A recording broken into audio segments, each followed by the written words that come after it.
साहित्य दर्पण ओडिशार अन्यतम सारस्वत अनुष्ठान विभिन्न समय विभिन्न प्रतिभा मानू सारस्वत क्षेत्र में आनी सम्मानित करते गुड़िए लेखक साहित्यिक कवि धर्मशाला महाविद्यालय एकाठी हवा ये सुजोग हवा निश्चित भाव में आम तरह अस्मिता लड़े करुँ भाषा साहित्य संस्कृति स्वतंत्र विभाग होती राज्य में पुणी आउ थे आम भाषा को आगू नवा आम साहित्य अधिक लोक द्वारा आदृत हम ये एक परिवेश सृष्टि कर जो साहित्य दर्पण पत्रिकार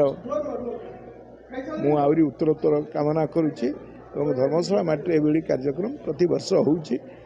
निश्चित भाव में अनेक लेखक को प्रोत्साहन जोगेबारे ये अवसर साहाय्य कर देखु दीर्घ 6 वर्ष धरी राज्यस्तरीय महाविनायक कविता उत्सव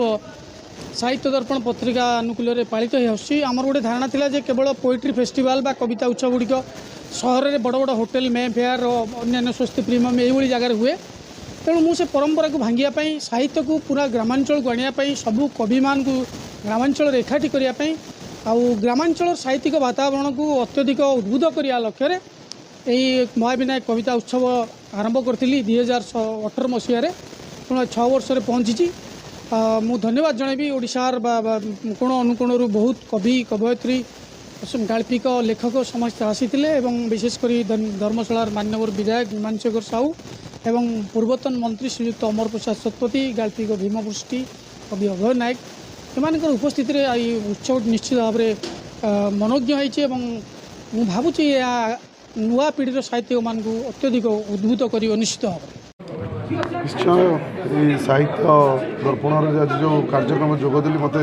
साहित्य दर्पण थी कमिटर समस्त लोक डाकिले धर्मशाला एभली साहित्य को डेभलपमेंट करुँ मुझे बहुत अशेष अशेष धन्यवाद देवी आपण न्यूज चैनल माध्यम गोटे कथा कहीपर धर्मशाला अगणित